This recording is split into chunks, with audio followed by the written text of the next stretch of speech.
दोस्तों, मैं आपको कुछ ऐसे हैक्स बताने वाला हूं जो बिगिनर ट्रेडर और प्रो ट्रेडर के बीच डिफरेंस क्रिएट करते हैं, जिसकी वजह से बिगिनर ट्रेडर लॉस खा के बाहर निकलता है और प्रो ट्रेडर अपना अगर लॉस भी खाएगा तो एक मिनिमम लॉस खाएगा और बाकी ज़्यादातर टाइम प्रॉफिट में ही निकलता है।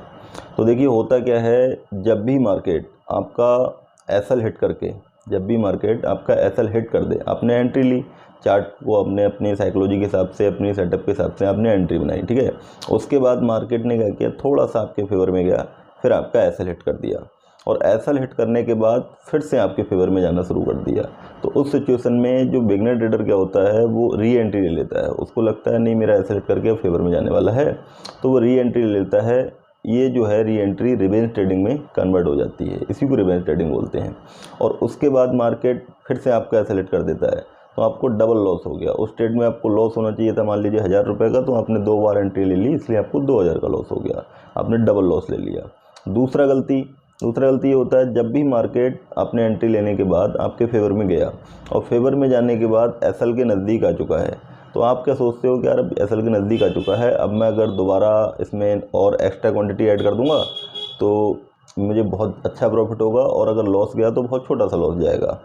लेकिन ऐसा नहीं होता है। मार्केट आपको पहले से ही सिग्नल दे चुका है कि वो आपकी जो है एसएल के नज़दीक आ चुका है, मतलब आपके अगेंस्ट जाने वाला है। तो इस सिचुएशन में आप एक्स्ट्रा क्वांटिटी जो ऐड कर रहे हो उससे कोई फ़ायदा नहीं होने वाला है, इवन आपका लॉस ही इंक्रीज होने वाला है। तो वो गलती आपको नहीं करनी है। तीसरी गलती ये है कि जब भी आपके एंट्री के बाद मार्केट आपके फेवर में जाने लगे, तो जब फेवर में जाता है तो आप एक अपना टारगेट को फिक्स रखो। स्टार्टिंग टाइम में बिगनर हो तो स्टार्टिंग टाइम में अपने टारगेट को फिक्स रखो कि मुझे 3000 लेके निकलना है एक लॉट में, या फिर 4000 लेके निकलना है, या फिर आज इसकी डे हाई के ब्रेकआउट पे एग्जिट लेना है, या फिर प्रीवियस डे की क्लोजिंग पे एग्जिट लेना है। एक फिक्स टारगेट रखो, या प्रीवियस स्विंग के ब्रेकआउट पे मुझे एग्जिट लेना है। कोई ना कोई अपना टारगेट एक बनाओ जिसको फिक्स रखो कि उस पे ही मुझे निकलना है। क्योंकि इससे होता क्या है ना कि बीच में मार्केट चार्ट एकदम स्ट्रेट फॉरवर्ड तो ऊपर जाएगा नहीं है, स्ट्रेट फॉरवर्ड तो नीचे गिरेगा नहीं, वो कई सारे स्विंग्स बना के मतलब ऊपर या नीचे जाता है।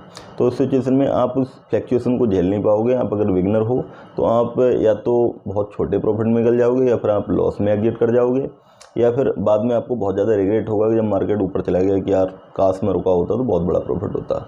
तो ये सारी चीज़ें बाद में देखने को मिलती हैं। तो इसलिए अगर आपका फिक्स टारगेट होगा तो ये सारी प्रॉब्लम ऑटोमेटिकली सॉर्ट आउट हो जाएंगी। बिगनर जो अब हो आप स्टार्टिंग टाइम में, तो आपको प्रॉपर एक फिक्स टारगेट का ही यूज करना चाहिए। जब आप प्रो ट्रेडर बन जाओगे तो उसके बाद आप ट्रेडिंग का भी यूज कर सकते हो। धन्यवाद।